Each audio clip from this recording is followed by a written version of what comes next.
আসসালামু আলাইকুম, কেমন আছেন সবাই? আজকে আবার চলে আসলাম নতুন একটি ভিডিও নিয়ে। যে আকাশের যে অবস্থা, মনে হয় আগের মতন 22 সালে বৃষ্টি আবার চলে এসেছে বন্যা।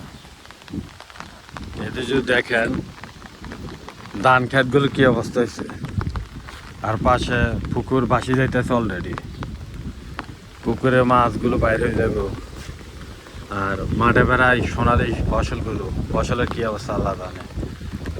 যে পরিমাণ বাতাস বাইতেছে, এখন 22 সালের বন্যার কিছুটা নগরে চলে যেতেছে। আল্লাহ জানে কপালে কি রাখছে। এখন সম্পূর্ণ ভরসা আল্লাহর উপর। এখন এই সময় যদি বন্যা চলে আই, তাহলে কৃষকের কি অবস্থা হবে।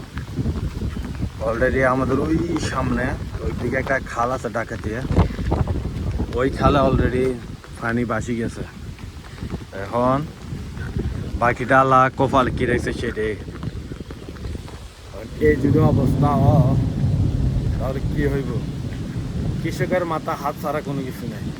কারণ অনেকে এখানে যে ধানটা কাটছে, এই ধানটা এখনো বাড়ি নিতে পারে না, এখানে ধুবে রাখছে। আজকে 3 দিনের বৃষ্টিতে এই ধানগুলো এখানে ভিজতে আছে। যে অবস্থা, মাঠের যে অবস্থা, বাকি ধানগুলো বাড়িতে নিতে পারবেন তার কোনো গ্যারান্টি নেই।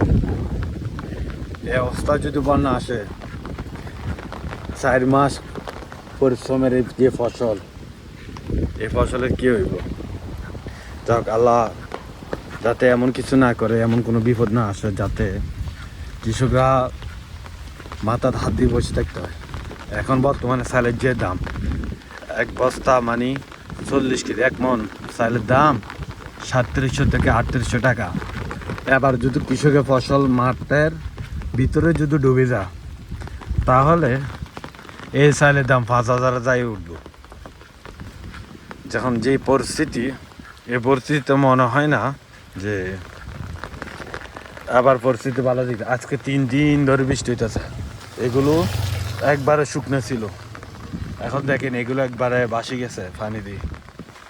এদিক দিয়ে পানি কি অবস্থা, ওদিক দিয়ে। আর এটা একটা ছোট ব্রিজ, দেখেন এটা দিয়ে কি পরিমাণ পানি যাইতেছে। ওই দিক থেকে এদিকে পানি যেতেছে। এরকম যদি অবস্থা হয়, মনে হয় না এই ফসল বাড়িতে যাইব। যাও, তবু আল্লাহর কাছে দোয়া করি আল্লাহ যাতে এমন কিছু না করে, যাতে সবার মাথায় হাত না পড়ে। সবাই ভালো থাকেন, সুস্থ থাকেন, আর আমাদের জন্য দোয়া করবেন যাতে আমরা এমন পরিস্থিতিতে না পড়ি মাথায় হাত দেওয়া লাগে।